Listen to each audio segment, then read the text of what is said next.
Good morning students. ఈ question చూడండి. Triangle ABC ఉంది.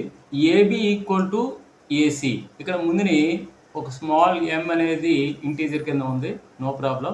ఏబి ఈక్వల్ టు ఏసీ అనమాట. అంటే ఏబి ఎంత ఉంటుందో ఏసీ కూడా అంతే ఉంటుందంట. And M into angle A BAC అంటే ఈ యాంగిల్ అనేది 30 degrees ఇచ్చారు. మరి ఈ యాంగిల్ 30 degrees ఇచ్చినప్పుడు ఈ ఈక్వల్ యాంగిల్స్కి ఇక్కడ ఈక్వల్ సైడ్స్ ఉన్నాయి. ఈ ఈక్వల్ సైడ్స్కి ఉన్న ఈ యాంగిల్ ఈక్వల్గా ఉంటుంది అనమాట. ఇది 30 అయిపోయిందంటే ఇంకా మనకి ఎంత ఉంటుంది? 150 ఉంటుంది. ఈ 150లో ఇది 75 degrees, ఇది 75 degrees అవుతుంది అనమాట.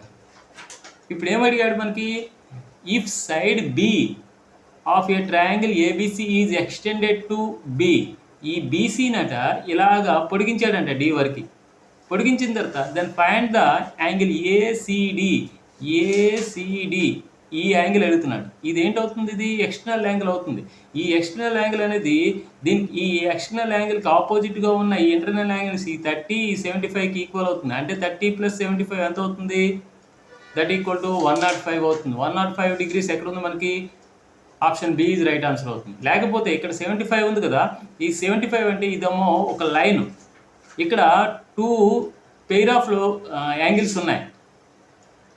ఈ 75కి ఎంత యాడ్ చేస్తే 180 వస్తుంది? ఈ 2 యాంగిల్స్ యాడ్ చేసినట్లయితే 180 రావాలి. ఇది 75 అయితే ఖచ్చితంగా ఇది 105 అవ్వాలి. ఓకే, అలాగైనా మన ఆన్సర్ 105 అవుతుంది.